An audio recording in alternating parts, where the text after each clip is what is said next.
हरि ओम। तच्छंजोरावृणीमहे गातुं यज्ञाय गातुं यज्ञपतये दैवी स्वस्तिरस्तु नः स्वस्तिर्मानुषेभ्यः ऊर्ध्वं जिगातु भेषजं शन्नो अस्तु द्विपदे सं चतुष्पदे विश्वानि देव सवितर्दुरितानि परासुव जदभद्रं तन्न आसुव। रामाय रामभद्राय रामचन्द्राय वेधसे रघुनाथाय नाथाय सीतायापतये नमः। रामं रामानुजं सीतां भरतं भरतानुजं सुग्रीवं वायुसूनुं च प्रणमामि पुनः पुनः। नमोऽस्तु रामाय सलक्ष्मणाय देव्यै च तस्यै जनकात्मजायै नमोऽस्तु रुद्रेन्द्रयमानिलेभ्यो नमोऽस्तु चन्द्रार्कमरुद्गणेभ्यः। चरितं रघुनाथस्य शतकोटिप्रविस्तरम् एकैकमक्षरं प्रोक्तं महापातकनाशनं कूजन्तं राम रामेति मधुरं मधुराक्षरम् आरुह्य कविता शाखां वन्दे वाल्मीकिकोकिलं यः पिबन् सततं रामचरितामृतसागरम् अतृप्तस्तं मुनिं वन्दे प्राचेतसमकल्मषम् गोष्पदीकृतवारीशं मसकीकृतराक्षसं रामायणमहामालारत्नं वन्दे नीलात्मजम् अञ्जनानन्दनं वीरं जानकी शोकनाशनं कपीशमक्षहन्तारं वन्दे लङ्काभयङ्करं वैदेही सहितं सुरद्रुमतले हैमे महामण्डपे मध्ये पुष्पकमासने मणिमये वीरासने सुस्थितम् अग्रे वाचयति प्रभञ्जनसुते तत्त्वं मुनिभ्यः परम् व्याख्यान्तं भरतादिभिः परिवृतं रामं भजे श्यामलम् आपदामपहर्तारं दातारं सर्वसम्पदां लोकाभिरामं श्रीरामं भूयो भूयो नमाम्यहम्। ऋग्यजुस्सामरूपाय वेदाहरणकर्मणे प्रणवोद्गीतवपुषे महाश्वशिरसे नमः। वन्दे वेदान्तकर्पूरचामीकरकरण्डकं रामानुजार्यमार्याणां चूडामणिमहर्निशं शाण्डिल्याभयवंशवारिधिविधुं श्रीकोसलेशार्चकं विश्वक्सेनयतीन्द्रदेशिकपदद्वन्द्वारविन्दाश्रितं स्वाचार्येषु यतौ जगद्गुरुवरे श्रीरामनारायणे नित्यं सक्तमतिं जगद्गुरुवरं श्रीवासुदेवं भजे। अस्मद्गुरुभ्यो नमः अस्मत्परमगुरुभ्यो नमः अस्मत्सर्वगुरुभ्यो नमः। श्रीमते श्रीभाष्यकाराय नमः। श्रीपराङ्कुशपरकालयतिवरवरवरप्रतिवादिभीकरगुरुभ्यो नमः। श्रीजानकीकान्तस्मरणं श्रीराधाकान्तस्मरणं सन्तपूर्वाचार्याः सहायाः सन्तपूर्वाचार्याः सहायाः। बोलिए श्री सीतारामचंद्र भगवान की जय, श्री राधा कृष्ण भगवान की जय, श्री हनुमान जी महाराज की जय, सब संतन की जय, सब भक्तन की जय। जय जय सीताराम।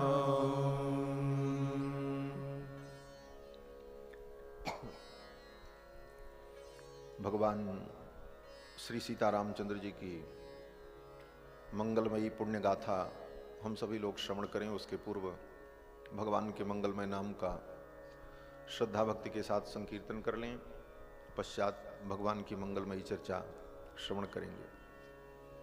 हरि भजन बिना सुख शांति नहीं हरि भजन बिना सुख शांति नहीं, हरि भजन बिना सुख शांति नहीं, हरि भजन बिना सुख शांति नहीं, प्रभु भजन बिना भव पार नहीं, प्रभु भजन बिना भव पार नहीं, प्रभु भजन बिना भव पार नहीं, प्रभु भजन बिना भव पार नहीं, गुरु कृपा बिना भव पार नहीं, गुरु कृपा बिना भव पार नहीं, गुरु कृपा बिना भव पार नहीं, गुरु कृपा बिना भव पार नहीं, श्रीमन्नारायण नारायण नारायण, श्रीमन्नारायण नारायण नारायण, श्रीमन्नारायण नारायण नारायण, श्रीमन्नारायण नारायण नारायण, भजमन्नारायण नारायण नारायण, भजमन्नारायण नारायण नारायण, लक्ष्मी नारायण नारायण नारायण, लक्ष्मी नारायण नारायण नारायण, लक्ष्मी नारायण नारायण नारायण, लक्ष्मी नारायण नारायण नारायण, भजमन्नारायण नारायण नारायण, भजमन्नारायण नारायण नारायण, भजमन्नारायण नारायण नारायण, भजमन्नारायण नारायण नारायण, केशव नारायण नारायण नारायण, केशव नारायण नारायण नारायण, केशव नारायण नारायण नारायण, केशव नारायण नारायण नारायण, माधव नारायण नारायण नारायण, माधव नारायण नारायण, जय हो नारायण, माधव नारायण नारायण नारायण, माधव नारायण नारायण नारायण, श्रीमन्नारायण नारायण नारायण, श्रीमन्नारायण नारायण नारायण, राम नारायण नारायण नारायण, राम नारायण नारायण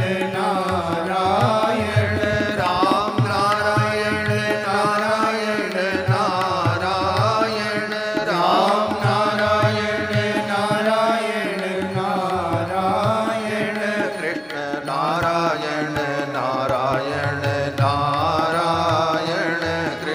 नारायण नारायण नारायण, कृष्ण नारायण नारायण नारायण, कृष्ण नारायण नारायण नारायण, कृष्ण नारायण नारायण नारायण, श्रीमन्नारायण नारायण नारायण, श्रीमन्नारायण नारायण नारायण, श्रीमन्नारायण नारायण नारायण, श्रीमन्नारायण नारायण नारायण, बदरी नारायण नारायण नारायण, बदरी नारायण नारायण नारायण,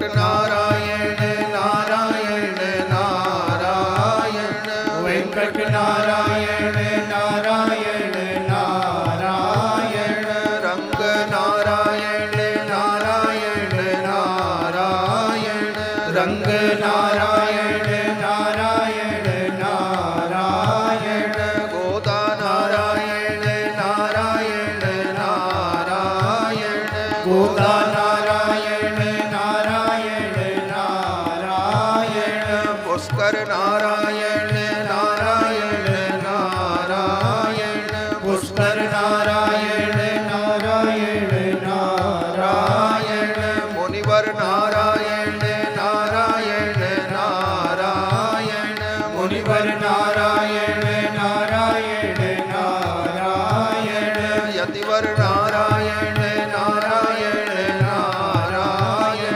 यतिवर नारायण नारायण नारायण गुरुवर नारायण नारायण नारायण नारायण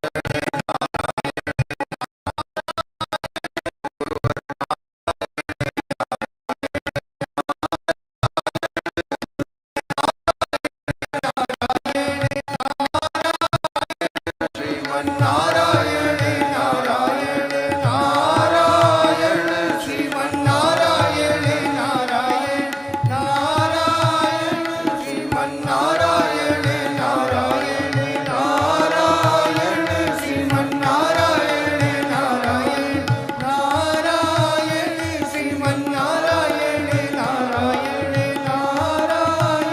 श्रीमन्नारायण नारायण नारायण श्रीमन्नारायण नारायण नारायण श्रीमन्नारायण नारायण श्रीमन्नारायण नारायण नारायण बोलो श्री लक्ष्मी नारायण भगवान की श्री सीतारामचंद्र भगवान की जय जय सीताराम।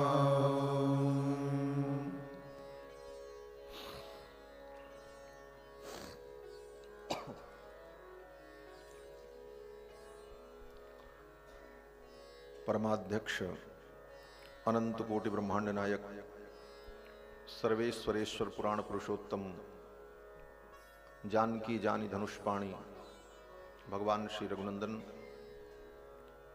भगवान की कथा के सुरसिक श्रोता आंजनेय श्री हनुमंत लाल जी महाराज, जिनकी भावमयी उपस्थिति भगवान की कथा में सर्वदा सर्वत्र विद्यमान रहती है। परम श्रद्धेय अनंत श्री विभूषित वैकुंठवासी पूज्य श्री गुरुदेव भगवान, जिनकी स्मृति में जिनके 25वें वैकुंठ महोत्सव के पावन अवसर पर हम सभी लोग श्रीमद् वाल्मीकि रामायण के माध्यम से भगवान के मंगलमय चरित्र का रसास्वादन कर रहे हैं। परम श्रद्धेय अनंत श्री विभूषित श्री राम कथा एवं श्रीमद् भागवत कथा के महान उद्गाता पूज्य श्री ठाकुर जी, उनके चिरंजीवी आचार्य श्री इंद्रेश जी, मंच पर विराजमान परम श्रद्धेय पूज्य संत चरण, जिनके विषय में ठाकुर जी ने पहले ही निवेदन किया। अमेरिका में रहकर, सुदूर रहकर के भी भारतीय संस्कृति एवं भारतीय मर्यादा का पालन करते हुए भगवान के दिव्य चरित्र और शास्त्रीय सिद्धांत का लोक में प्रचार करते हुए लोक मंगल का महान कार्य संपादित कर रहे हैं। दूर दूर से आए हुए श्रद्धालु श्रोता बंधुओं, धर्मानुरागी सज्जनों, श्रद्धामयी माताओं, भगवान श्री सीतारामचंद्र जी की मंगलमयी कृपा के फलस्वरूप श्री धाम वृंदावन में विराजमान होकर मार्गशीर्ष मास में, पवित्र धनुर्मास में भगवान के मंगलमय चरित्र का, श्री रामचरित्र का हम सभी लोग अनुसंधान कर रहे हैं, चिंतन कर रहे हैं। भगवान श्री राम का चरित्र अनंत है। चरितम रघुनाथस्य शतकोटि प्रविस्तरम एकैकमक्षरम प्रोक्तम महापातकनाशनम। भगवान श्री राम का चरित्र 100 करोड़ रामायण में विस्तृत है। रामायण शतकोटि अपारा, 1-2 रामायण नहीं, 100 करोड़ रामायण। इतना विस्तृत भगवान श्री राम का पावन चरित्र, जिसका एक एक अक्षर, एक एक वर्ण हमारे जीवन के महान से महान पाप को मिटा देने वाला है। एकैकमक्षरम प्रोक्तम महापातक नाशनम। भगवान श्री राम का चरित्र अगाध है। भगवान श्री कृष्णचंद्र 125 वर्ष इस धरामंडल पर प्रकट रूप से विराजमान होकर विविध लीलाएं करते हैं और उन लीलाओं का वर्णन अनंत है। फिर विचार करो, 11,000 वर्ष तक भगवान अयोध्या के सिंहासन पर विराजमान होकर के शासन करते। एक एक दिन किन किन भक्तों से वो मिले, क्या क्या लीलाएं की, सब का वर्णन किया जाए तो कितना विशाल ग्रंथ होगा। और श्रीमद् भागवत के अनुसार तो भगवान 13,000 वर्ष अयोध्या में रहकर राज्य करते। किसी किसी टीकाकार विद्वानों के अनुसार 33,000 वर्ष तक भगवान ने प्रकट रूप से धरामंडल में विराजमान होकर अयोध्या में प्रजा का पालन किया है। और अयोध्या के सिंहासन पर आरूढ़ होकर भगवान केवल अपनी प्रजा को उपदेश के द्वारा ही पालन करते। अस्त्र शस्त्र से, संविधान और कानून के भय से प्रजा का पालन नहीं करते। केवल अपने उपदेश के द्वारा प्रतिदिन अपनी प्रजा को भगवान उपदेश करते धर्म का, और उनके उपदेश को सुनकर लोग अपने अपने धर्म का पालन करते। और धर्म का पालन करने के कारण सब धर्म के द्वारा ही रक्षित होते थे। धर्मो रक्षते रक्षिता है। जो धर्म की रक्षा करता है, धर्म उसकी रक्षा करता है। रक्षकः स्वस्य धर्मस्य स्वजनस्य च रक्षकः।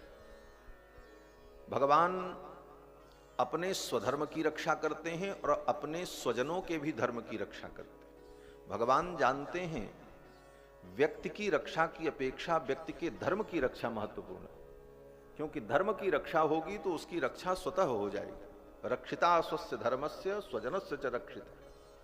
भगवान अपने स्वजनों के धर्म का भी पालन करते हैं और उनके स्वजनों के धर्मों का भगवान संरक्षण करते हैं। भगवान श्री राम का ऐसा दिव्य पावन चरित्र श्रीमद् वाल्मीकि रामायण। गायत्री भाष्य भूतोसौ, गायत्री मंत्र का ही मानो ये भाष्य है श्रीमद् वाल्मीकि रामायण। 24,000 श्लोकों में वेदों के रहस्य को, वेद वेदांत के तत्व को महर्षि वाल्मीकि ने व्याख्यायित किया, विस्तार से इसका वर्णन किया। वेदों में, पुराणों में और समस्त आर्ष ग्रंथों में मूल रूप से 5 ही विषयों का वर्णन किया जाता है, जिसको हमारे यहां स्त्री संप्रदाय में अर्थ पंचक तत्व कहते हैं। अर्थ पंचक तत्व में 5 ही ऐसे अर्थ हैं जिन अर्थों का वर्णन समस्त शास्त्रों में प्रकारांतर से किया गया है। हमारे यहां आचार्य जन कहते हैं कि जिस व्यक्ति को अर्थ पंचक का ज्ञान हो और पंच संस्कार से संपन्न हो और 3 आकार का उसे बोध हो, उसी को वैष्णव कहते हैं। अर्थ पंचक तत्वज्ञाः पंच संस्कार संस्कृताः अकारत्रय संपन्नाः महाभागवत स्मृतः। महाभागवत, महावैष्णव, परम वैष्णव कौन है? कहते हैं अर्थ पंचक तत्वज्ञा, जिसको अर्थ पंचक का तत्व ज्ञान हो और पंच संस्कार संस्कृतः, जिसके 5 संस्कार हुए हों। वैष्णवता के 5 संस्कार हैं। उन 5 संस्कारों से संपन्न होकर के ही वो वैष्णव होता है। जैसे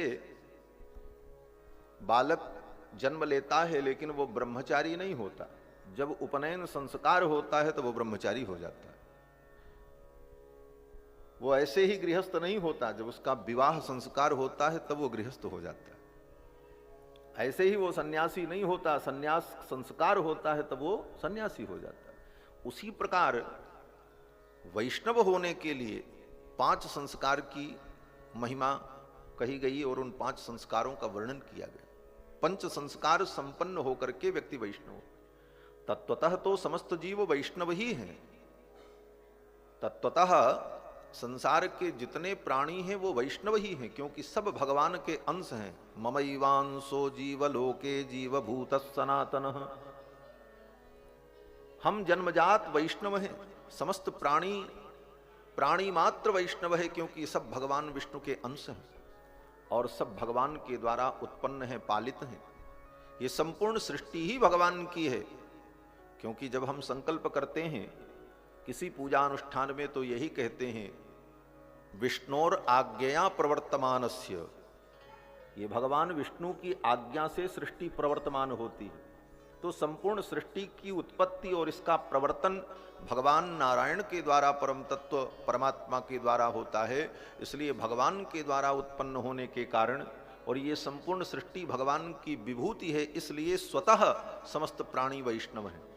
ये सिद्धांत मूल बात है। इसीलिए विशेष करके मनुष्यों में, सभी मनुष्यों की उंगलियों में शंख चक्र के चिन्ह होते हैं।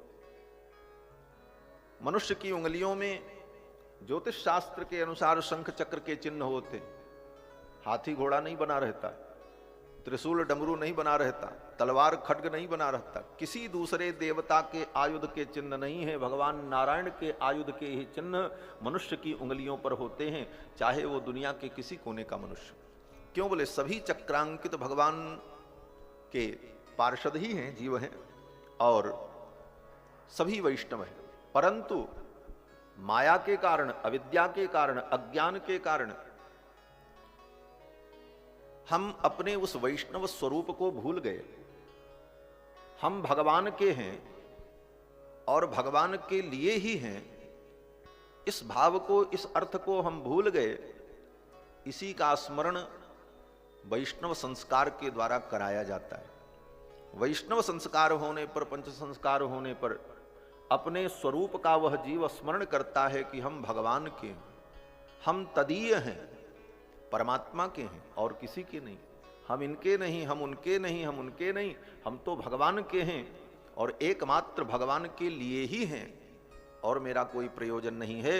यह भाव जीव को स्मरण कराया जाता है संस्कार के द्वारा। तो वैष्णव होने के लिए जो 5 संस्कार होते हैं, उसमें तापः पुण्ड्रम तथा नाम मंत्रो यागश्च पंचमः अमीहि पंच संस्कारा परमैकांति हेतवे। ताप संस्कार, ताप संस्कार में भगवान के आयुध शंख चक्र को प्रतप्त करके भुजाओं पर अंकित किया जाता है, ताप संस्कार। पुंड्र संस्कार, पुंड्र संस्कार में आचार्य तिलक लगाकर, ऊर्ध्वपुंड्र लगाकर उसे विधि बताते हैं, अब तुम्हें सदा इसी प्रकार ऊर्ध्वपुंड्र धारण करना। तथा नाम, और उसका नामकरण करते हैं। गोविंद दास, माधव दास इत्यादि भगवत संबंधी नामकरण, जिससे भगवत संबंध का हमें बोध बना रहे, हम भगवान के दास हैं। क्योंकि वेद कहता है कि दास भूता स्वतः सर्वे ह्यात्मन परमात्मनः। ये सभी आत्माएं परमात्मा की दास भूता है, सब दास ही हैं। तो इस दास भाव का हमें स्मरण हो, हम भगवान के दास हैं, इसलिए आचार्य के द्वारा दासांत नाम दिया जाता है और फिर मंत्रोपदेश किया जाता है। मंत्रोपदेश के बाद उस जीव को, उस पुरुष को आचार्य भगवान के शरण में, भगवान की सन्निधि में साष्टांग प्रणाम कराते हुए भगवान से निवेदन करते हैं कि हे भगवान, नारायण दया सिंधो वात्सल्य गुण सागर एनम रक्ष जगन्नाथ बहुजन्मापराधीनम। हे नारायण, हे दया सिंधो, हे वात्सल्य सागर, एनम रक्ष जगन्नाथ, इस जीव की आप रक्षा करो हे जगन्नाथ, आप इसे स्वीकार करो। बहुजन्मापराधीनम, ये बहुत जन्मों का अपराधी है। जीव ने अपराध क्या किया है? हम आप अपराधी क्यों हैं? हमने झूठ बोला इसलिए अपराधी हैं, पाप किया अपराधी हैं, अशुद्ध वस्तु खाई इसलिए अपराधी हैं। बोले ये सब अपराध कोई अपराध नहीं। सबसे बड़ा अपराध हमारा आपका है कि हम भगवान को भूल गए और भगवान से विमुख हो गए, ये सबसे बड़ा अपराध। बाकी सारे अपराध तो साधारण है। सबसे बड़ा अपराध यही है कि हम भगवान से विमुख हो गए, और भगवान से विमुख होने का परिणाम हम माया में भटक रहे हैं। वेद भगवान कहते हैं, देखो चंद्रमा भगवान का मन और सूर्य भगवान के नेत्र, भगवान की आंखों में बसे हुए हैं सूर्य भगवान, और चंद्रमा भगवान के मन में। चंद्रमा मनसो जातः चक्षोः सूर्यो अजायत। लेकिन इतना सन्निकट होने पर भी भगवान से विमुख होने का परिणाम इनको क्या मिला? कहते हैं भगवान से विमुख होने का परिणाम ये मिला कि आज तक चंद्रमा को और सूर्य को शांति नहीं मिल रही है, चक्कर काटना पड़ रहा, ब्रह्मांड में घूमते रहते। भगवती गंगा जो भगवान के चरणों से प्रकट हुई, परम पवित्र हैं, पुनीत हैं, लेकिन भगवान के चरणों से अलग होने का परिणाम क्या हुआ? बोले आज भी उनका बहना बंद नहीं हुआ, बहती जा रहे। गोस्वामी तुलसीदास जी महाराज इस भाव को व्यक्त करते हैं कि बिछुड़े रवि शशि, बिछुड़े शशि रवि मन नयनन ते, गगन गमन गति तेरो। चंद्रमा और सूर्य भगवान के मन और नेत्र से बिछुड़ गए, परिणाम क्या हुआ? बोले आज भी उनको गगन में गमन करना पड़ रहा, दौड़ रहे हैं, और वहां भी उनको शांति नहीं है। राहु केतु जैसे ग्रह उनको ग्रसने के लिए तैयार बैठे रहते।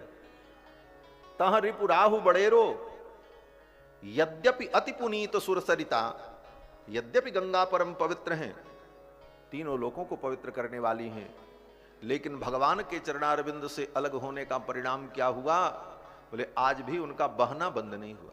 यद्यपि अति पुनीत सुरसरिता, तिहुपुर सुजस घरेरो, तीनों लोक में उनका यश है, लेकिन भगवान से अलग होने का परिणाम कि आज भी उनका बहना बंद नहीं हुआ, बहती ही जा रही। भगवान से विमुख होना यही जीव का सबसे बड़ा अपराध है। तो जब जीव भगवान की शरण में आता है तो आचार्य भगवान से निवेदन करते हैं, बहुजन्मापराधीनम, ये बहुत जन्मों का अपराधी आपसे विमुख होकर के माया में पड़ा है, आप इसे स्वीकार कर लो। इन 5 संस्कारों के द्वारा ताप, पुण्य, नाम और मंत्र और शरणागति के द्वारा जीव को वैष्णवता का बोध आचार्य कराते हैं। इसी का नाम पंच संस्कार है, इसी को वैष्णव दीक्षा कहते हैं। और फिर इसके बाद अर्थ पंचक तत्वज्ञाह, अर्थ पंचक का तत्व ज्ञान होना चाहिए। अर्थ पंचक क्या है? तो आचार्य कहते हैं कि प्राप्यस्य ब्रह्मणो रूपम प्राप्तुश्च प्रत्यगात्मनः, प्राप्त्युपायं फलं प्राप्तेः तथा प्राप्ति विरोधि च, वदन्ति सकला वेदाः सेतिहास पुराणकाः, मुनयश्च महात्मानो वेद वेदांत वेदिनः। ये 5 अर्थ ही समस्त शास्त्रों में कहे गए हैं, जो हमको आपको समझना है।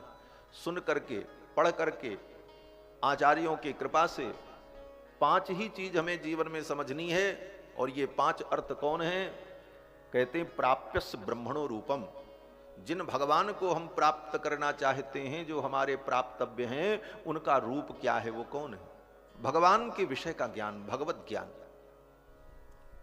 भगवान कौन है?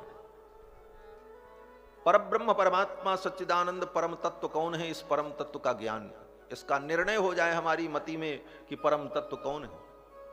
अनेक देवता और अनेक पुरुषों में हमारी जो भक्ति है वो सब भगवान के चरणों में हो जाए। सर्वत्र से मन हटाकर भगवान के स्वरूप को समझकर भगवान में हम अपने मन को लगाते। तो इसके लिए भगवान के स्वरूप का बोध हो, भगवान कौन है। और नहीं तो जीवन में अज्ञान बना रहा तो व्यक्ति किसी को भगवान मान के पूजता रहेगा। जैसे दुनिया में इतने अज्ञानी हैं, साईं को भी भगवान मान के पूज रहे हैं कि यो भी भगवान है, क्योंकि उनको भगवत तत्व का बोध नहीं है। भगवान कौन है, भगवान की परिभाषा क्या है, भगवान कहते किसे हैं, इस तत्व का पहले बोध होना चाहिए, तब भक्ति होगी। पहले भगवान को तो हम जाने, भगवान को प्राप्यस्य ब्रह्मणो रूपम, जिस ब्रह्म को हम प्राप्त करना चाहते हैं उसके स्वरूप का बोध हो, ये पहला अर्थ है। और इसका निर्णय शास्त्रों के द्वारा श्रवण करके ही हम समझ पाएंगे। अज्ञानी प्राणी किसी को भी भगवान मान लेता और तर्क क्या देता है, बोले हमारी श्रद्धा है, श्रद्धा के कारण हम मानते। बोले श्रद्धा भी शास्त्र विहीन हो, शास्त्र रहित हो तो ऐसी श्रद्धा भी, अंधश्रद्धा भी व्यक्ति को अंध पतन की ओर ले जाती है। श्रद्धा का बहुत बड़ा महत्व है, लेकिन श्रद्धा भी शास्त्र सम्मत होनी चाहिए। मनमुखी श्रद्धा हो जाए, आपकी श्रद्धा कहीं हो जाए और कहो हमारे भगवान, बोले ऐसा नहीं होगा।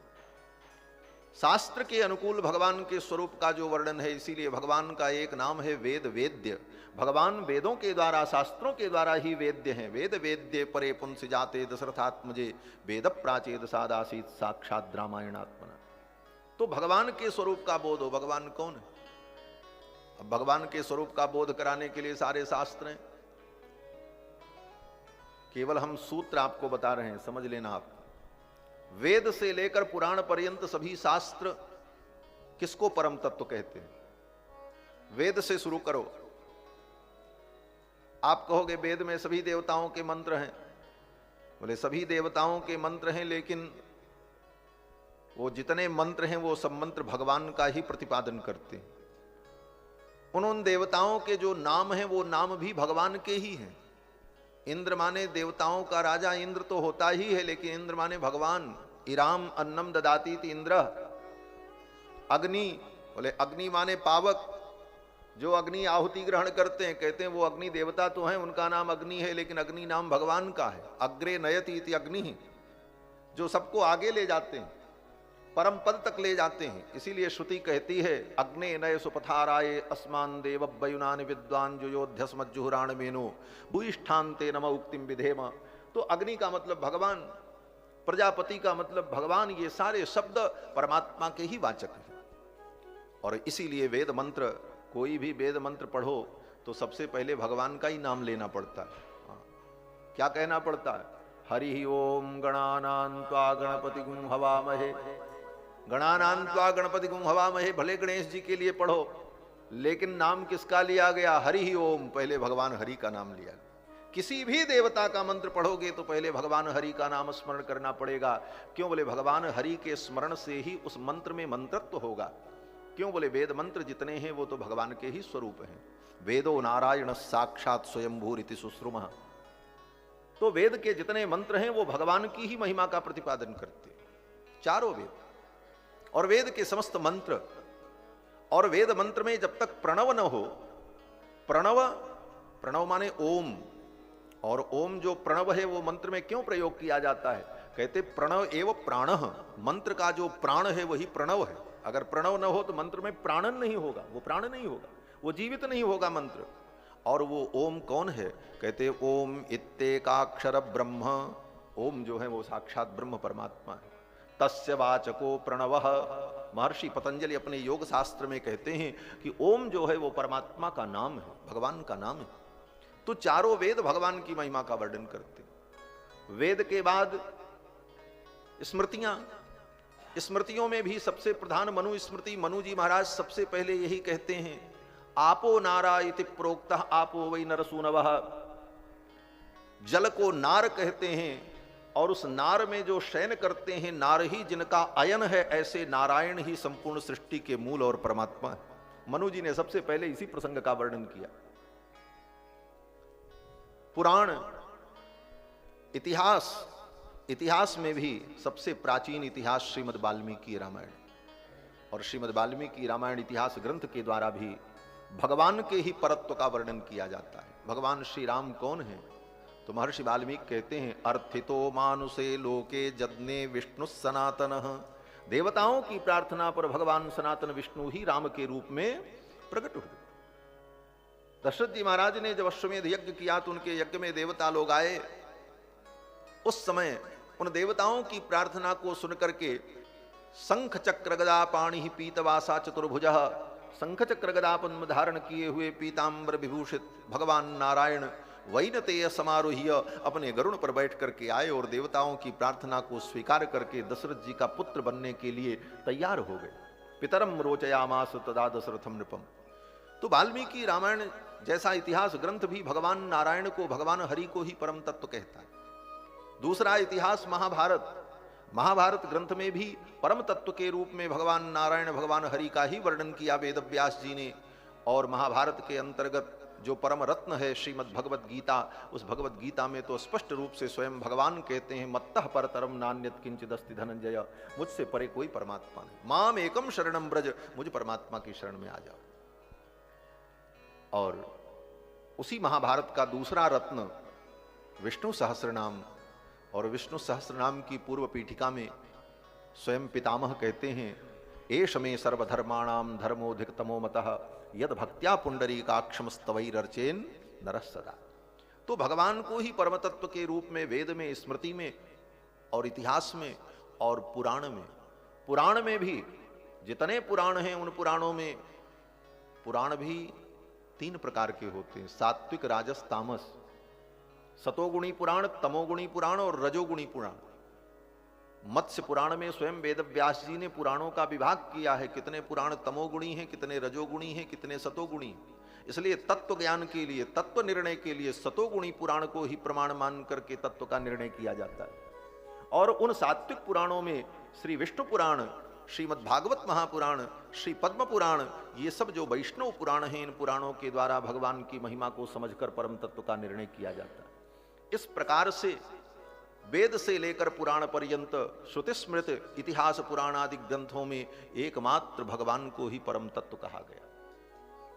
वेदे रामायणे चैव पुराणे भारते तथा आदि मध्य तथा चांते हरि सर्वत्र गीयते।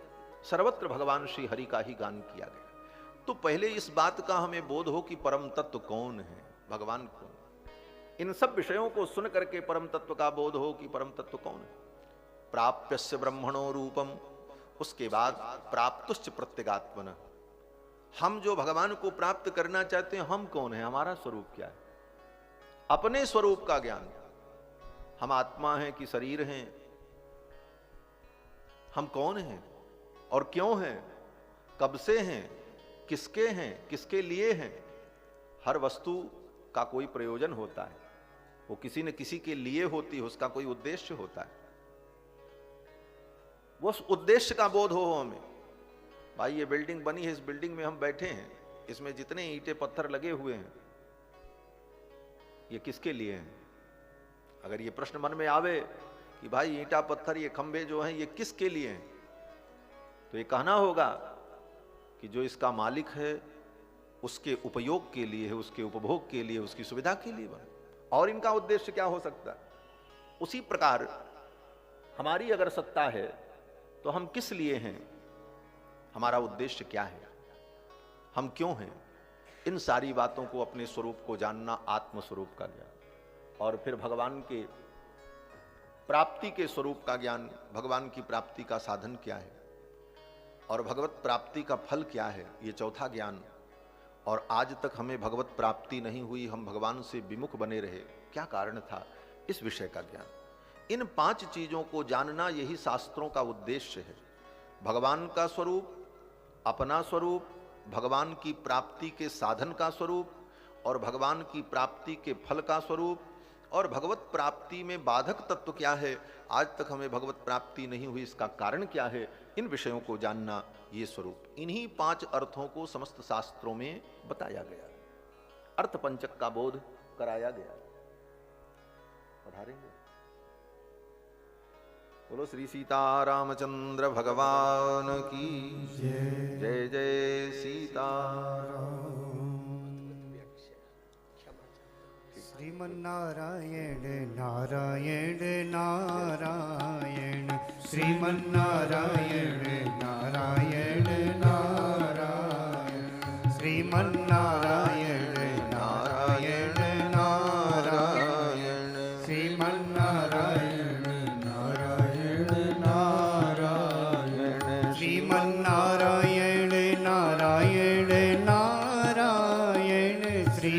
नारायण नारायण नारायण श्रीमन्नारायण नारायण नारायण श्रीमन्नारायण नारायण नारायण।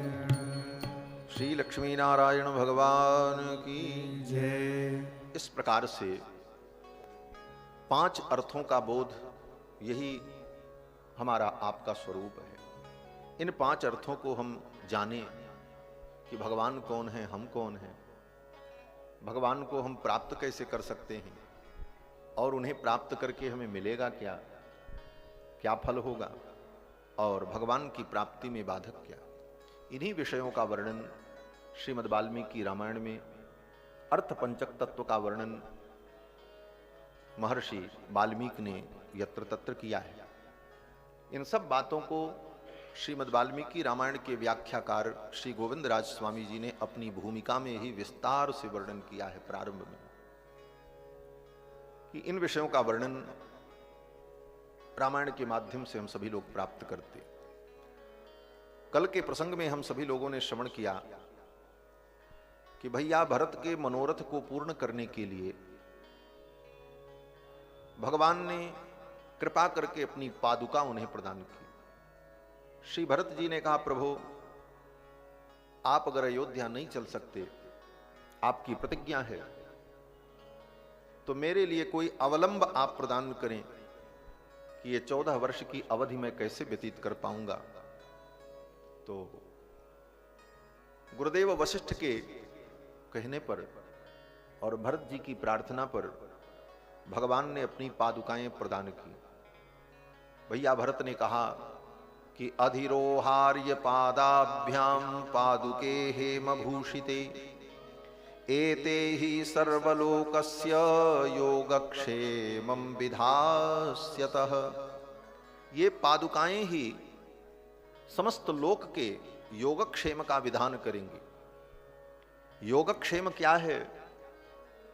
बोले अप्राप्त की प्राप्ति करा देना ये योग है, और प्राप्त का संरक्षण जो है ये क्षेम है। गीता में भगवान श्री कृष्ण कहते हैं योगक्षेमम वहाम्यहम् अनन्याश्चिन्तयन्तो माम ये जनाः पर्युपासते तेषां नित्याभियुक्तानां योगक्षेमम वहाम्यहम्। तो योग और क्षेम का अर्थ क्या है? कहते हैं योग का अर्थ है अप्राप्त की प्राप्ति। जो हमें प्राप्त नहीं है उसे प्राप्त करा देना, इसका नाम योग है। और जो प्राप्त है उसका संरक्षण वो बरकरार रहे, इसका नाम क्षेम है। तो भगवान कहते हैं जो मेरे शरणागत भक्त हैं उनको जो प्राप्त नहीं है वो मैं उन्हें प्राप्त करा देता हूं, और जो उन्हें प्राप्त है मैं उसका संरक्षण करता हूं। इतना अर्थ, सीधा सीधा अर्थ, योगक्षेमम वहाम्यहम्। तो भक्त जीव को क्या प्राप्त नहीं है जो भगवान प्राप्त कराएंगे? प्रश्न ये खड़ा होता है, क्या प्राप्त नहीं है हमको आपको? तो कहते हैं सब कुछ तो प्राप्त है। अनादिकाल से अनंत जन्मों में हमको आपको क्या प्राप्त नहीं हुआ? सब तो मिला। जो जो हमने चाहा अनेक अनेक जन्मों में सब कुछ तो मिलता रहा, और जब तक उसकी अवधि थी तब तक वो हमारे पास था भी। पत्नी, पुत्र, परिवार, संपत्ति, वैभव, भोजन, आच्छादन, वस्त्र आदि सब कुछ अनेक अनेक जन्मों में मिलता ही रहा, आज भी मिल रहा है। तो क्या प्राप्ति भगवान कराएंगे जो हमको प्राप्त नहीं है, और उसका संरक्षण भी भगवान करेंगे? ये बहुत बड़ा विचार है। इस विषय पर किसी व्यक्ति की दृष्टि नहीं गई। इस विषय पर दृष्टि डाली किसने? बोले भगवत पाद स्वामी श्री रामानुजाचार्य जी ने। श्रीमद् भगवत गीता का जब भाष्य लिखने लगे तो भगवत पाद रामानुजाचार्य इस श्लोक के भाष्य में कहते हैं कि भाई अप्राप्त की प्राप्ति और प्राप्त का संरक्षण जो योगक्षेम है, ये किस रूप में भगवान संपादन करेंगे? तो भगवान श्री रामानुजाचार्य अनुभव करते हैं कि भगवान के कहने का तात्पर्य यह है कि हे संसार के जीवों, हे प्राणियों, मैं तुमको वो प्राप्त कराऊंगा जो तुम्हें प्राप्त नहीं है। क्या प्राप्त नहीं है? बोले हमको आपको सब कुछ अनेक जन्मों में प्राप्त है, लेकिन भगवान अभी तक प्राप्त नहीं हुए। भगवत प्राप्ति नहीं हुई, यही सबसे बड़ी प्राप्ति आवश्यक है। तो भगवान स्वयं कहते हैं ये योग मैं बनाऊंगा, ये योग मैं बनाऊंगा। इसका नाम जो योग है अप्राप्ति का प्राप्त करा देना, ये योग है, ये योग भगवान बनाएंगे। क्योंकि स्वयं भगवान कहते हैं ददामि बुद्धि योगम तम येन माम उपयांति ते। तो अपनी प्राप्ति कराना यही योग है। भगवान कहते मैं अपनी प्राप्ति तुमको करा दूंगा, ये योग है। और क्षेम क्या है? बोले अपनी प्राप्ति करा देने के बाद कभी तुम मुझसे अलग नहीं होगे, सदा सदा के लिए मैं तुम्हें प्राप्त हो जाऊंगा, इसी का नाम क्षेम है। ये योगक्षेम अर्थ भगवान श्री रामानुजाचार्य जी ने किया गीता में, कि अप्राप्त की प्राप्ति और प्राप्त का संरक्षण। तो अप्राप्ति किसकी है? बोले भगवान की प्राप्ति हमको आपको नहीं हुई, ये प्राप्ति स्वयं भगवान करा देंगे। और फिर प्राप्त होते हैं जब भगवान, तो फिर सदा के लिए होते। सदा पश्यन्ति सूरयः दिवीव चक्षुराततम, वेद कहता है भगवान जब मिलते हैं तो सदा के लिए। तो ये योगक्षेम जो भगवान प्रदान करते हैं, यही काम भगवान की पादुकाएं भी करती हैं। योगक्षेमं वहाम्यहम्, भगवान कहते हैं। और भरत जी कहते हैं कि एते ही सर्वलोकस्य योगक्षेमं विधास्यतः, ये पादुकाएं ही संसार के समस्त प्राणियों के योगक्षेम का वहन करेंगे। भरत जी ने उन पादुकाओं को उठा करके अपने सिर पर धारण कर लिया। प्रभु करि कृपा पांवरी दीनी, सादर भरत शीश धरी लीनी। चरण पीठ करुणा निधान के, जन जुग जामिक प्रजा प्राण के। संपुट भरत स्नेह रतन के, मानो भरत जी के स्नेह के ये रत्न रखने के लिए संपुट हो। ऐसी पादुकाओं को पाकर के भरत जी ने सिर पर धारण किया और कहा कि हे भगवान, हे प्रभु, अब इन पादुकाओं को लेकर के मैं 14 वर्ष की अवधि व्यतीत करूंगा। आपके आदेश से मैं प्रजा का पालन करूंगा, लेकिन इस आशा में कि आप 14 वर्ष बाद लौट करके अयोध्या आ जाएंगे। तवागमनमाकांक्षन् बसन वै नगरात् बहिः, आपके आगमन की आकांक्षा को लेकर नगर से बाहर रहकर, बसन वै नगरात् बहिः तब पादुकयोर्न्यस्य राज्य तंत्रम परंतप, आपकी इन पादुकाओं को राज्य सिंहासन पर विराजमान करके, हे परंतप, हे भगवान, मैं आपकी प्रजा का, आपके साम्राज्य अयोध्या का संरक्षण करता रहूंगा। कितने दिनों तक? बोले चतुर्दशे ही संपूर्णे वर्षे हनि रघुत्तम। हे रघुत्तम, 14 वर्ष की अवधि पूर्ण हो जाने पर आप अयोध्या आ जाएंगे। और अगर आप नहीं आए, न द्रक्ष्यामि यदि त्वाम तु, यदि 14 वर्ष की अवधि पूर्ण होने पर आप अयोध्या नहीं पधारे, आपका दर्शन मुझे नहीं मिला, तो प्रवेक्ष्यामि हुतासनम, मैं अग्नि में प्रवेश कर जाऊंगा, अपने जीवन को समाप्त कर दूंगा। ये मात्र 14 वर्ष के लिए मैं स्वीकार कर रहा हूं, और आपकी इन पादुकाओं के आश्रित होकर राज्य का मैं संचालन करूंगा। भगवान ने कहा ठीक है, तुम्हारे स्नेह को देख करके मैं स्वीकार करता हूं। भरत, अगर तुम यहां तक चित्रकूट तक न आते तो मैं शायद लौट करके 14 वर्ष बाद भी अयोध्या न आता। लेकिन अब मैं वचन देता हूं कि 14 वर्ष की अवधि पूरी हो जाएगी तो मैं लौट करके अयोध्या आऊंगा और तुम्हारे द्वारा प्रदत्त राज्य को स्वीकार कर लूंगा। भरत जी बड़े प्रसन्न हुए। फिर शत्रुघ्न जी को बुला करके भगवान श्री राम ने हृदय से लगाया। राम जी जानते हैं अयोध्या में सब मंगल होगा। भरत बड़े शीलवान हैं, ये सबकी साज संहार करेंगे और ये विज्ञ हैं और धैर्यवान हैं, लेकिन शत्रुघ्न तो बड़े ओजस्वी और तेजस्वी हैं। कहीं शत्रुघ्न क्रोध में आकर के महारानी कैकेयी को, मेरी मां कैकेयी को, मंथरा को और उनकी सेवा करने वाले सेवकों को शत्रुघ्न कहीं दंडित न करें। इनके द्वारा मेरी मां कैकेयी को और मंथरा को किसी प्रकार का अगर कष्ट होगा तो मेरी ये तपस्या, ये 14 वर्ष का वनवास व्यर्थ हो जाएगा। इसलिए भगवान श्री राम ने शत्रुघ्न को बुलाया। शत्रुघ्नम च परिस्वज्य वचनम चेदम अब्रवीत। शत्रुघ्न को बुलाकर हृदय से लगा करके भगवान श्री राम ने कहा, यही आदेश दिया, मातरम रक्ष कैकेयीं, मातरम रक्ष कैकेयीं, महारानी कैकेयी जो है मेरी मां, उनकी तुम रक्षा करना। मारोसम कुरुताम प्रति, उनके प्रति कभी रोष मत करना। अपनी मां के लिए और परिवार के लोगों के लिए कुछ नहीं कहा, महारानी कैकेयी के लिए कहा कि मेरी मां कैकेयी को मातरम रक्ष कैकेयी, उनकी रक्षा करना, उनकी सेवा करना। मां रोषम कुरुताम प्रति, उनके प्रति रोष मत करना। और इसके इतना कहने के बाद भी राम जी को लग रहा था कहीं शत्रुघ्न ने मेरी मां कैकेयी को कटु वचन कहा तो मां कैकेयी को कितनी पीड़ा होगी। तो शत्रुघ्न को हृदय से लगाकर पुनः उनके दोनों हाथों को अपने हाथ में लेकर भगवान श्री राम ने कहा कि मया च सीतया चैव सप्तोषि रघुनंदन, हे रघुनंदन, हे शत्रुघ्न, तुमको मेरी कसम है और सीता की कसम है, मैं तुम्हें शपथ देता हूं, मेरी मां कैकेयी को कुछ मत कहे। इस प्रकार भगवान ने शत्रुघ्न जी को शपथ दिलाई कि किसी भी प्रकार का ऐसा व्यवहार मत करना कि मेरी मां को कष्ट हो। शत्रुघ्न जी ने चरणों में प्रणाम किया, बोले प्रभु आपकी आज्ञा शिरोधार्य है।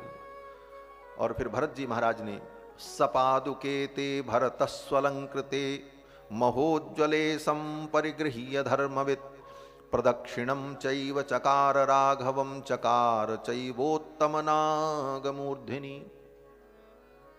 श्री भरत जी महाराज ने उन पादुकाओं को उठा करके सिर पर धारण किया और भगवान की परिक्रमा की। पादुकाओं को लेकर के भगवान श्री रघुनंदन की परिक्रमा करके चलने को तैयार हुए अयोध्या के लिए।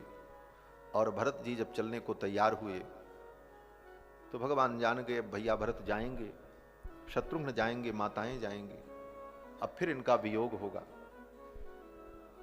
इस वियोग को मानो भगवान देखना नहीं चाहते, पीड़ा हो रही है। तो इस वियोग से बचने के लिए भगवान ने क्या किया, महर्षि वाल्मीकि कहते हैं कि सचैव मातुर अभिवाद्य सर्वा रुदन कुटीम स्वाम प्रविवेश रामः।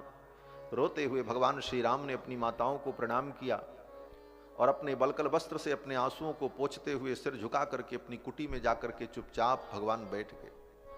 इस विदाई के क्षण का वर्णन जो महर्षि वाल्मीकि ने किया है कि सचैव मातुर अभिवाद्य सर्वा रुदन कुटीम स्वाम प्रविवेश रामः। जैसे व्यक्ति दरवाजे पर किसी को छोड़ने जाए लेकिन उस दृश्य से इतना भाव विभोर हो जाए कि उससे वहां खड़ा होना मुश्किल हो तो फिर घर में भाग जाए, छिप जाए, उस प्रकार भगवान श्री राम अपनी कुटी में जाकर के चुपचाप बैठ गए। भैया भरत उन पादुकाओं को लेकर के अयोध्या के लिए चलते। ये भगवान की पादुकाएं भगवान का ही स्वरूप है। कल मैंने वर्णन किया था कि श्री वेदांत देशिक स्वामी जी ने भगवान की पादुकाओं की महिमा का वर्णन करने के लिए 1000 श्लोकों में पादुका सहस्त्रम नाम के ग्रंथ की रचना की।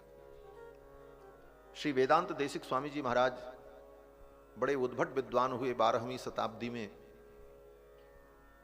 जिनको कवितार्किक सिंह कहा जाता था। कवितार्किक सिंहाय कल्याण गुणशालिने श्रीमते वेंकटेशाय वेदांत गुरवे नमः। कवितार्किक सिंह, बड़े उद्भट विद्वान। भगवान उनसे इतने प्रसन्न हुए कि भगवान की सन्निधि में जाकर के जब उन्होंने शास्त्र का व्याख्यान किया तो रंगनाथ भगवान ने स्वयं वेदांत देशिक स्वामी जी को कवितार्किक सिंह की उपाधि दी। तुम कवितार्किक सिंह हो, तुम्हारे जैसा कोई कवि और विद्वान नहीं है। भगवान को साष्टांग प्रणाम करके आए श्री वेदांत देशिक स्वामी जी महाराज। अम्मा जी की सन्निधि में पहुंचे, लक्ष्मी जी की सन्निधि में। अम्मा जी की सन्निधि में जब पहुंचे और जाकर के अम्मा जी को प्रणाम किया, लक्ष्मी जी को, और कहा मां आज पिताजी ने, प्रभु ने हमको कवितार्किक सिंह की उपाधि दी। लक्ष्मी जी हंसने लगी। लक्ष्मी जी ने कहा यही उपाधि दिया उन्होंने, तो वेदांत देशिक स्वामी जी ने कहा, प्रभु ने यही उपाधि दिया कवितार्किक सिंह। तो लक्ष्मी जी ने कहा, तब कुछ नहीं दिया, मैं जो उपाधि देती हूं इससे बड़ी कोई उपाधि नहीं होगी। लक्ष्मी जी ने कहा, सर्वतंत्र स्वतंत्र की उपाधि मैं तुमको देती हूं। भगवती महालक्ष्मी ने उनको सर्वतंत्र स्वतंत्र की उपाधि प्रदान की। ऐसे श्री वेदांत देशिक स्वामी जी महाराज सजयतु भगवान विष्णु घंटावतार, जो भगवान विष्णु के घंटावतार थे।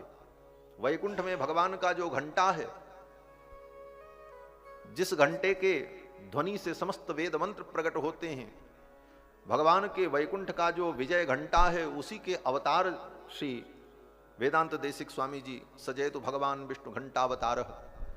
और इतने उद्भट विद्वान कि उनके सम्मुख बौद्ध, जैन और बड़े बड़े नास्तिक सब नतमस्तक थे। उनके विषय में कहा जाता है कि गाथा ताथा गतानाम गलति गमनिका कापिली क्वापिलीना। वेदांत देशिक स्वामी जी के वर्णन के सामने जब वो रामानुज स्वामी के सिद्धांत का वर्णन करते, विशिष्टाद्वैत का, तो कहते हैं गाथा ताथा गतानाम। तथागत बुद्ध की गाथा कहां गलित हो जाती है इसका कोई ठिकाना नहीं। गाथा ताथा गतानाम गलति गमनिका कापिली क्वापिलीना। कपिल का सांख्य सिद्धांत कहां विलुप्त हो जाता है उनके प्रवचन के सामने, उनके सिद्धांत के सामने, इसका कोई ठिकाना। छीणा काणाद वाणी, कणाद का न्याय छीण हो जाता है। ऐसे महाविद्वान थे महाराज ये सब अवतारी पुरुष। उन्होंने एक रात्रि में, मात्र एक रात्रि में 1000 श्लोकों में भगवान की पादुकाओं का उन्होंने स्तवन किया है। और उस ग्रंथ का नाम पादुका सहस्त्रम। श्री वेदांत देशिक स्वामी जी महाराज पादुका सहस्त्रम में एक बड़ा सुंदर भाव प्रस्तुत करते हैं कि प्रभु, इन पादुकाओं को दे करके आपने बड़ी कृपा की। ये पादुकाएं क्या हैं? कहते हैं कि भजाम पादुके याभ्याम भरतस्याग्रजस्तदा। भरत के अग्रज प्रभु श्री राम की ये जो पादुकाएं हैं, मैं उनको प्रणाम करता हूं। क्यों? बोले प्रायः प्रतिप्रयाणाय प्रास्थानिकमकल्पयत्। प्रायः प्रतिप्रयाणाय प्रास्थानिकम अकल्पयत्। जैसे कोई व्यक्ति यात्रा पर जाना चाहता है, परसों उसे जाना है, क्योंकि परसों ही फ्लाइट मिलेगी, परसों ही ट्रेन है उस, और दूसरे दिन है नहीं, और संजोग से उस दिन मुहूर्त नहीं है जाने का, दिशाशूल है। तब व्यक्ति क्या करता है? बोले 2 दिन पहले ही वो प्रस्थान निकाल देता है। प्रस्थान निकाल करके किसी के पास रख देता है और जाते समय उस प्रस्थान को लेकर के चला जाता है, तो उसकी यात्रा उसी तिथि में मान ली जाती। तो पहले ही प्रस्थान निकाल देने पर उसकी यात्रा तय हो जाती है कि उसने प्रस्थान निकाल दिया है, अब वो परसों निश्चित यात्रा करेगा, क्योंकि उसका प्रस्थान हो चुका है, प्रस्थान निकल चुका है। वेदांत देशिक स्वामी जी कहते हैं, प्रभु आपने अपनी पादुका रूपी प्रस्थान को दे करके भरत को यह सिद्ध कर दिया कि 14 वर्ष बाद मैं लौट करके अयोध्या निश्चित आ जाऊंगा। आपका ये प्रस्थान आपके निश्चित पुनरागमन की सूचना देने के लिए मानो प्रस्तुत हुआ है। प्रायः प्रतिप्रयाणाय प्रास्थानिकमकल्पयत्। और हे प्रभु, ये आपकी पादुकाएं तो आपसे भी ज्यादा दयालु हैं। श्री वेदांत देशिक स्वामी जी कहते हैं कि आपकी पादुकाओं के अंदर कितनी दया है कि रामम बने ब्रजति पंक्ति रथे प्रसुप्ते राज्यापवाद चकिते भरते तदानीम। जब आपने वनगमन किया तो आपको अयोध्या के प्रजा की चिंता नहीं थी, आपको चिंता अपने पिता के सत्य की थी। पिता का सत्य बचे, अयोध्यावासी आपके वियोग में तड़प के मर जाएं, उनकी चिंता आपने नहीं की। ये उत्प्रेक्षा कर रहे हैं स्वामी जी कि भाई आपको अपने भक्तों की चिंता नहीं थी। अयोध्या के भक्त आपके वियोग में मरने को तैयार, लेकिन उनकी चिंता नहीं, आपको चिंता थी पिता का सत्य कैसे बचे। और आपके पिता भी अपने सत्य की रक्षा के लिए अपने प्राणों का त्याग कर देते हैं। राज्यापवाद चकिते भरते तदानीम। और भरत जी को भी अयोध्या के प्रजा की चिंता नहीं, उनको अपने अपवाद की चिंता थी। दुनिया मुझे क्या कहेगी अगर मैं राजा बन जाऊं। सब अपनी अपनी रुचि और अपनी अपनी समस्या का समाधान ढूंढ रहे हैं। अयोध्या वासियों के दुख का किसी को ध्यान नहीं। कहते हैं आश्वासयेत कह यह कौशल वासिनस्तान। ऐसी स्थिति में अयोध्या कौशल में निवास करने वाले लोगों को आश्वस्त करने वाला कोई नहीं था। दशरथ जी अपने दुख में, माताएं अपने दुख में, भरत जी को अपने अपवाद लोकापवाद की चिंता है। सीतेव चेत त्वमपि साहस वृत्तिराशि ही। और सीता जी भी सबको छोड़कर आपके साथ चली गईं। आपके चरणों का वो त्याग नहीं कर सकती। लेकिन धन्य है ये पादुकाएं, जिन पादुकाओं के अंदर इतनी करुणा कि उन पादुकाओं ने आपके चरणारविंद को छोड़ने का साहस किया और आपके चरणों को छोड़ करके अयोध्या चली आईं और अयोध्या के प्राणियों के प्राण की रक्षा की। कौन छोड़ेगा आपके चरण को? आपके चरणारविंद को प्राप्त करने के लिए लोग तरसते हैं, लेकिन आपकी पादुकाओं ने आपके चरणारविंद को प्राप्त करके भी उन्हें छोड़कर अयोध्या वासियों पर कृपा की। इसलिए आपकी ये पादुकाएं तो आपसे भी ज्यादा कृपालु हैं। माने आपके चरणों को छोड़ करके उन्होंने, उन पादुकाओं ने अयोध्या पर कृपा की, अन्यथा अयोध्या के लोग आपके वियोग में अपने प्राणों का त्याग कर देते। हे भगवान, आपकी ये पादुकाएं अत्यंत करुणामयी हैं। इनके अंदर कितनी करुणा है, इनके अंदर कितनी कृपा है। और ये पादुकाएं सारे विश्व को आप धारण करते हैं, सारे विश्व को आप धारण करते हैं, लेकिन ये पादुकाएं आपको भी धारण करती हैं। इसलिए ये पादुकाएं ही निश्चित रूप से अयोध्या के साम्राज्य को धारण करने में समर्थ हो। अनेक अनेक भाव श्री वेदांत देशिक स्वामी जी ने अनुभव किया ये भगवान की पादुकाओं के विषय में। और भगवान की ये पादुकाएं जो हैं, इन्हीं को हमारे यहां संप्रदाय में षठकोप कहा जाता है। मंदिरों में आप देखे होंगे कि जब भक्त जाते हैं तो उनके सिर के ऊपर वो पादुका रखी जाती है। वो भगवान की पादुका मुकुट के आकार का बना रहता है और ऊपर भगवान की पादुकाएं रहती हैं। ये मुकुट की आकृति क्या है? बोले भरत जी का ही मुकुट है मानो, क्योंकि भरत जी ने अपने मस्तक पर पादुकाओं को धारण किया। और वही षठकोप, शठारी सिर पर प्रदान की जाती है। हमारे पूज्य स्वामी जी महाराज भगवान की इन पादुकाओं की महिमा में एक चरित्र सुनाते थे कि पुराकल्पे तदा एको आसीत दुष्टो महासुरः। पुराकल्प में एक महान दुष्ट असुर था जिसका नाम था सठासुर। सठासुर नाम का असुर था। ब्रह्मा जी की आराधना करके उसने तपस्या करके वरदान प्राप्त किया। क्या वरदान? बोले ब्रह्मा जी ने प्रसन्न होकर के कहा वरदान मांगो। तो उस असुर ने, ये जितने असुर हैं यही वरदान मांगते हैं कि हमारी मृत्यु न हो, हम अजेय बन जाएं, क्योंकि ये देहात्मवादी होते हैं। देह को ही आत्मा मान लेते हैं और देह को का मरना, देह का नाश होना ही अपना नाश मान लेते हैं। तो देह के नाश को अपना नाश समझना, तत्वतः तो हम आत्मरूप हैं। श्रीमद् भागवत की कथा सुनाने के बाद अंत में महाराज परीक्षित को यही अनुभव हुआ कि हम देह नहीं, हम तो आत्मा हैं। आत्मा का कभी नाश नहीं होता। सिद्धोस्मि अनुगृहीतोस्मि भवता करुणात्मना। ये ज्ञान हो गया कि हम आत्मरूप हैं, आत्मा का कभी भी नाश नहीं होता और देह तो नाशवान है, हम देह नहीं है। तो देह को ही आत्मा मान लेना यही सबसे बड़ा ज्ञान है और यही आसुरी वृत्ति है। एक संत कहते थे, देह को मैं मानना यही सबसे बड़ा पाप है, और पाप तो छोटे हैं, ये पापों का भी बाप है।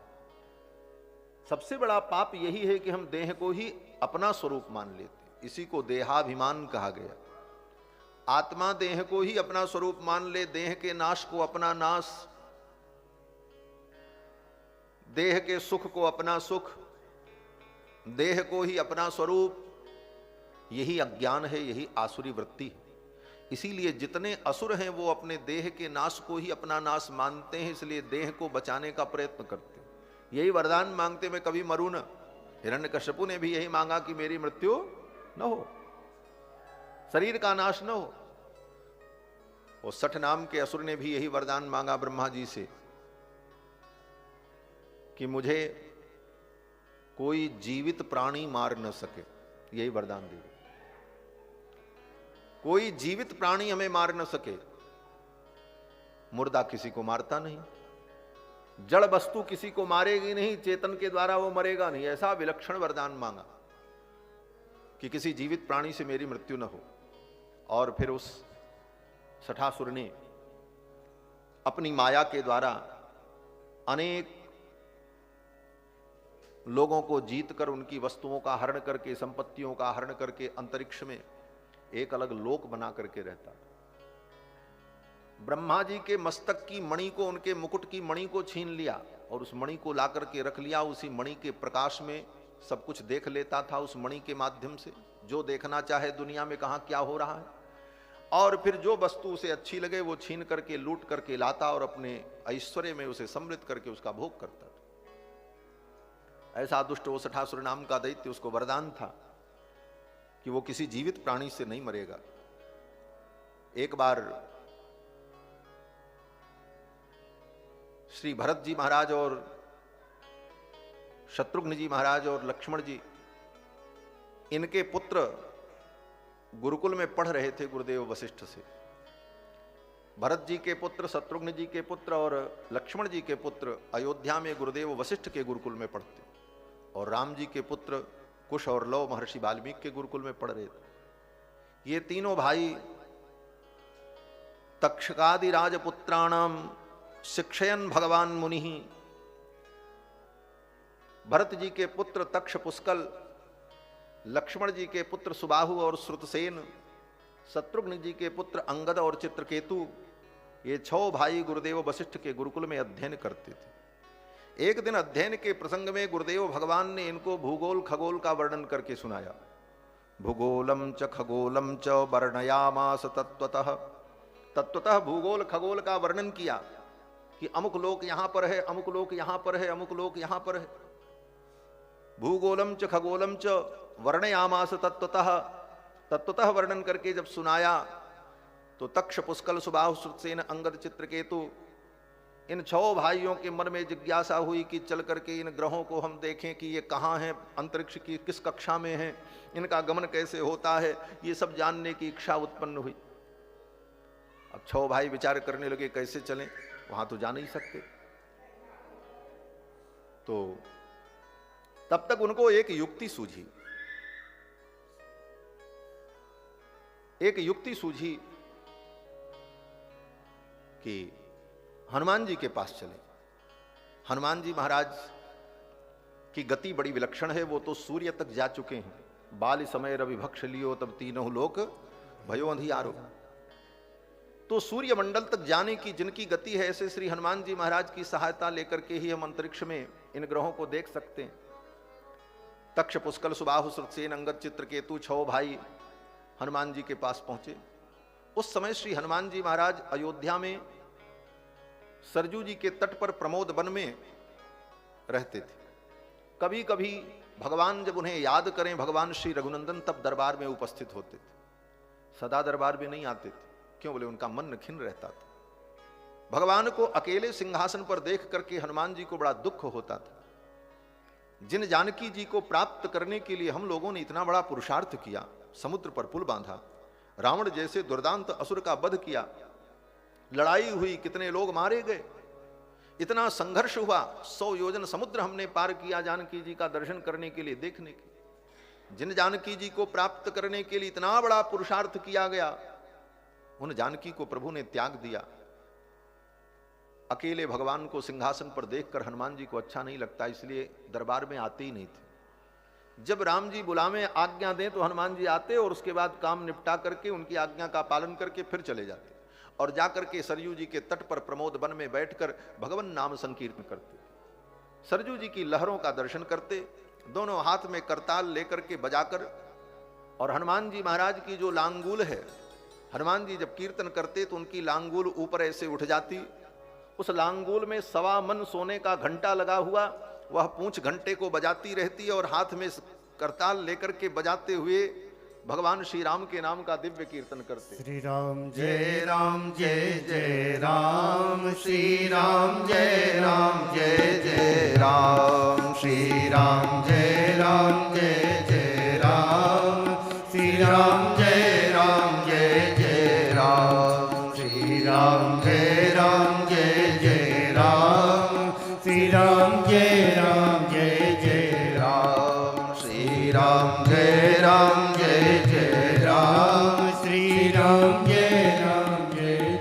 श्री हनुमान जी महाराज सरजू जी के तट पर बैठकर सरजू जी की लहरों के स्वर में अपने स्वर को मिलाकर और अपने करताल के स्वर को मिलाकर, लांगूल में लगे हुए स्वर्ण के उस घंटे के स्वर को मिलाकर, अपने स्वर को मिलाकर के अद्भुत कीर्तन करते। और जब कीर्तन करते तो उनके आंखों से प्रेमाश्रु का प्रवाह होता, बाष्प बारी परिपूर्ण लोचनम। और हनुमान जी के नेत्रों की वो अश्रुधारा जाकर के सरयू में संगम करती, लोग दूर से देख करके गदगद हो जाते, धन्य है ये हनुमान राम भक्त। अद्भुत लीला हनुमान जी की। और हनुमान जी महाराज कीर्तन कर रहे थे, तब तक 6 भाई तक्ष पुष्कल सुबाहु सुरसेन अंगद चित्रकेतु छोटे छोटे 6 भाई दौड़े दौड़े गए, जाकर के हनुमान जी को चारों तरफ से घेर लिया और कहा हनुमान जी हनुमान जी हनुमान जी। हनुमान जी तो कीर्तन में मगन थे। बच्चों ने उनको जोर से हिलाया, ध्यान टूटा, देखा बच्चों को भगवान के बालक हैं, भगवान के परिकर हैं, उनके भतीजे हैं। हनुमान जी की तो सब में श्रद्धा थी। हनुमान जी महाराज ने कहा कहो क्या बात है। थोड़ा मन में अच्छा नहीं लगा। क्यों? बोले कीर्तन भजन बाधित हुआ। बच्चे बहुत अच्छे होते हैं, बच्चे बड़े प्यारे होते हैं, भगवान के स्वरूप हैं, लेकिन भगवान की भक्ति में, भगवान के कीर्तन में, भगवान की उपासना में बाधा हो तो फिर भक्त को अच्छा नहीं लगता। हनुमान जी को थोड़ा अच्छा नहीं लगा कि हमारा कीर्तन भजन आकर के बिगाड़ दिया बच्चों ने। हनुमान जी ने कहा कहो क्या बात है भाई। तो तक्ष जो भरत जी के पुत्र थे, उन्होंने कहा हनुमान जी आज गुरु जी ने हमको भूगोल का वर्णन करके सुनाया, खगोल का वर्णन करके सुनाया, और हमारी इच्छा है कि हम लोग चल करके अंतरिक्ष में इस दृश्य को देखें, कहाँ पर कौन से ग्रह हैं। तो हनुमान जी आप घोड़ा बन जाओ, आपकी पीठ पर हम लोग बैठ जाएं, आप ले चलो, हमको सब दिखा लो। हनुमान जी तो चक्कर में पड़े, बोले ये तो बालक बड़े गजब है, अब हमको घोड़ा बनाने आए, हम घोड़ा बने और इनको घुमावें। हनुमान जी ने कहा हम भजन करेंगे कि घोड़ा बन करके तुमको घुमाएंगे। बालकों ने कहा अरे हनुमान जी बन जाओ, और किससे हम कहने जाएं, आप चल करके हमको घुमा करके ले आओ, हम सब देख लें। हनुमान जी को थोड़ा रोष आ गया। हनुमान जी ने कहा हम आपके नौकर हैं क्या? तो भरत जी के पुत्र जो तक्ष थे बड़े तेज, उन्होंने कहा बाप का नौकर तो नौकर ही होता है।